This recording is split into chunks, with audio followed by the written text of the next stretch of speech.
এক পাশে ছিলাম আমি আর এক পাশে ছিল আমার উনি, মাঝে একজন ঢুকে গেল, তো গাঁড়ে মারা গেল আমাদের কাহিনী। প্রত্যেকটা বাঙালি মা বাবার কমন ডায়লগ যে আমার ছেলের মাথা ভালো কিন্তু একদম পড়াশোনা করে না।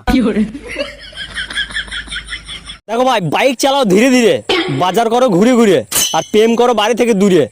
এই তিনটি জিনিস যদি তুমি মানতে পারো তাহলে ভালো, আর না হলে তোমার জীবন কিন্তু গাধার গাঁড়ে গেল। বন্ধু, তোকে দেখে আমার একটা কথাই মনে পড়ে, যে এই দুনিয়ায় কিন্তু আমি একা বোকা চুদা নাই। পৃথিবীতে সব থেকে সুখী মানুষ হচ্ছে মেয়েরা, কারণ তাদের বউ নাই।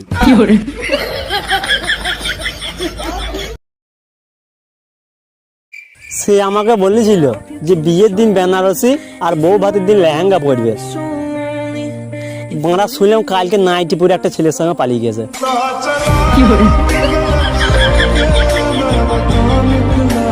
আমি একটা কথা কিছুতেই বুঝতে পারি না, যে নিরামিষ খাবারের সঙ্গে আমিষ খাবার ঠেকাঠেকি করলেই নিরামিষটা কি করে আমিষ হয়ে যায়। অল্প বয়সে বিয়ে করাটাকে পূর্ণতা বলে না রে ভাই, ওটাকে বলে অল্প বয়সে বেরোইলে বল তার দুঃখ চিরকাল।